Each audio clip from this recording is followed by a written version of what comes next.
ఆయన పాలన బాగుందండి. 1000 రూపాయలు పింఛన్ నుంచి 3000 చేసినారు. ఉన్నోనికి 1000 రూపాయలు అయితేనేమి, లేనోనికి రూపాయి అయితేనేమి అంటే బాగున్నట్టే కదా. వాలంటీర్లు దేవుళ్ళండి. ఆయన కొత్త ప్రణాళిక ఇది ఆయనకి ఎట్టొచ్చిందో ఐడియా నాకు అర్థం కాలే.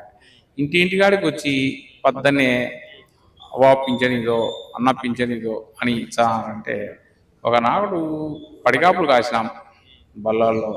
మళ్ళా అది ఏమంటారు రాలే అని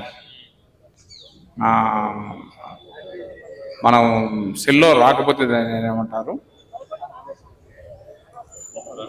స్పీడ్ తిరుగుతుంటుంది. బఫర్ స్పీడ్ రాలే, మీకు పెన్షన్ లేట్ అవుతుంది, ఒక హాఫ్ అన్ అవర్ టైం పడుతుంది. ఈ ఆటో వాళ్ళు ఉండలేరు కదా, వాళ్ళు వెళ్ళిపోతారు. ఇట్లా దానికి పోనీకి చదువు మామూలుగా ఛార్జీలే ఎక్కువైనాయండి టీడీపీలో. అప్పుడు చంద్రబాబు నాయుడు ప్రభుత్వంలో చెప్పినంత ఇది లేదు.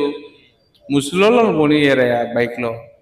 ఈ ఎస్ఐలు టౌన్లో వీళ్ళందరూ ప్రతి చోట ఏం అట్ట పెట్టేది, నిలబెట్టేది. నువ్వు 5 నెలలు ఓటు కన్నావు, ఏదో పింఛన్లు ఇచ్చినావు, పింఛన్ల కన్నా డబ్బులు కొట్టావు, ఇంట్లో మనవనికి ఫైన్ కొడతావు. అవ్వతాదది కాదు లెక్క, ఇంట్లో నాయన అమ్మదే కదా లెక్క. ఇకపోతే ఇక్కడ వైఎస్ అవినాష్ రెడ్డి గారు పోటీ చేస్తున్నారు ఎంపీగా. దాని మీద మీ స్పందన ఏంది? ఆయన పాలన ఎలా ఉంది?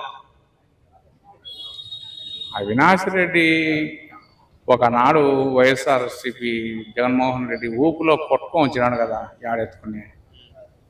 ఇంకా జరిగిపోయేటిని వాళ్ళ ఇంట్లో ఫ్యామిలీ విషయాలు రోడ్డుకి ఎక్కి చెప్తున్నారంటే కొంచెం కష్టమే కావచ్చు. కానీ జగన్మోహన్ రెడ్డి నీతి ఉంది కదా, దాని ముందు అన్నీ కొట్టుకొని పోతాయి, దానికి ఏ ఇబ్బంది ఉండదు.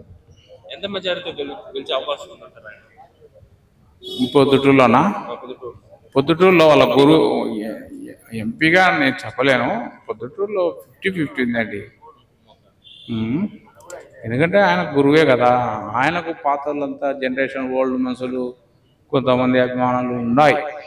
ఆయన దగ్గర ఉన్నాయనే ఈయన రచమల్ల ఈ వద్దు 50-50 అని నేను చెప్తాను నా వరకు.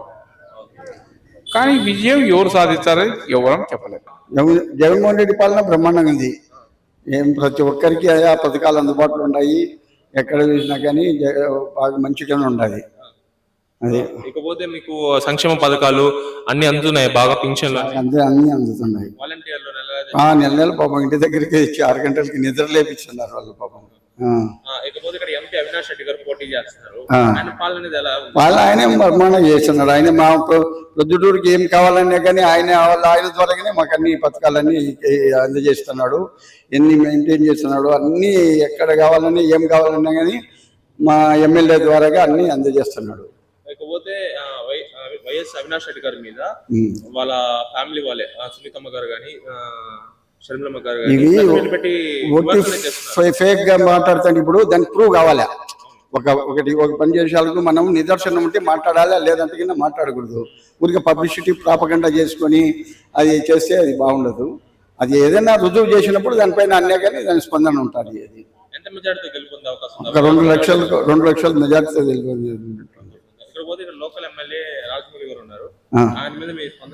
ఆయనేం బ్రహ్మాండం మాకు చెప్తానులే. మాకు ఆయన అంటే ఇంకా ఎవరు ప్రతి ఒక్కరికి మామూలుగా లైక్ అట్లా. ఆయన అబౌవ్ 30,000.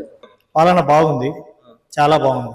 ఎందుకంటే సంక్షేమ పథకాలు చాలా బాగా ఇంటి దగ్గరికి అందడము, ఈ వాలంటీర్ వ్యవస్థ తీసుకొచ్చి సచివాలయ వ్యవస్థను కానీ తీసుకొచ్చి చాలా బాగా ప్రజలకు చాలా అందుబాటులోకి తీసుకొచ్చిన ముఖ్యమంత్రి ఎవరున్నారంటే మన దేశంలోనే జగన్మోహన్ రెడ్డి ఒకరని చెప్పాలి. ఇకపోతే ఇక్కడ ఎంపీ అవినాష్ రెడ్డి గారు ఉన్నారు, ఆయన పాలన ఎలా ఉందన్న? ఎంపీ అవినాష్ రెడ్డి గారి పాలన కూడా బాగుంది. మనకు రైల్వే విషయాలలో కూడా చాలా చేసి మనకు రైల్వే ట్రాక్ విషయాల్లో కానీ రైల్వే డెవలప్మెంట్ విషయాల్లో కానీ చాలా అయినటువంటి రైతుల విషయాల్లో అదే పనిగా శనిగల రైతులకు చాలా సహాయ సహకారాలు అందించడం, అక్కడ కేంద్రంలో మాట్లాడి చేసిన గొప్ప నాయకుడు అవినాష్ రెడ్డి. ఇకపోతే వాళ్ళ ఫ్యామిలీలోనే వైఎస్ షర్మిలమ్మ గారు, వైఎస్ సునీతమ్మ గారు ఆయన విమర్శలు అనేది చేస్తున్నారు. దాని మీద మీ స్పందన ఏంది? అది ఎంతవరకు కరెక్ట్ అంటారు? అది మామూలుగా రాజకీయ విమర్శలు తప్పదు. ఒక పార్టీలో ఆమె వేరే పార్టీలో ఉంది కాబట్టి ఈరోజు విమర్శలు చేస్తా తప్పదు, వాళ్ళు కూడా విమర్శలు చేస్తారు తప్ప మామూలుగా విమర్శలు అనేది పెద్ద సమస్య ఏంది కాదు. ఇకపోతే ఇక్కడ ఎమ్మెల్యే రాజమౌళి గారు ఉన్నారు, ఆయన పాలన అనేది ఎలా ఉంది ఇక్కడ? ఎమ్మెల్యే రాచమల్లి ప్రసాద్ రెడ్డి గారి పాలన చాలా బాగుంది. అది మెయిన్ గా అయినా బీసీలందరినీ ఐక్యత చేసుకుని బీసీలకు చాలా ముందు స్థానం కల్పిస్తూ బాగా బీసీలు ముందుకు తీసుకోవడంలో చాలా పాత్ర పోషిస్తున్నాడు. అందువల్ల ఈయనకు చాలా మంచి పేరు. ప్రతి ఒక్కరికి ఏదైనా ఇబ్బంది అని వచ్చిన ప్రతి మనిషికి తనకంటూ ఎంతో కొంత సాయం చేసి పంపించిన వ్యక్తే తప్ప లేదు అని చెప్పిన వ్యక్తి ఇంతవరకు కానే కాదు. ఎంత మెజారిటీతో గెలుపొందే అవకాశం ఉందన్న రాజమౌళి? ఆయన వచ్చేసి 30 నుండి 40 వేల మెజార్టీతో గెలుపొందే అవకాశం ఉంది. ఎందుకంటే అటువంటి పరిపాలన చేసిన నాయకుడు మన పొద్దుటూరులోనే ఇంతవరకు లేరు. మన బీసీలను అది మెయిన్ గా మన చేనేతలను ఎక్కువగా దగ్గర తీసుకుని వాళ్ళకి ఎక్కువ ప్రాధాన్యత ఇస్తూ చేసిన నాయకుడు మన రాజమౌళి శివప్రసాద్ రెడ్డి అని చెప్పచ్చు. ఇకపోతే వైఎస్ అవినాష్ రెడ్డి గారు ఎంత మెజారిటీ గెలుపొందే అవకాశం ఉంది? అవినాష్ రెడ్డి గారు 3 లక్షల నుంచి 4 లక్షల మెజార్టీతో గెలుపొందే అవకాశాలు ఎక్కువగా ఉన్నాయి.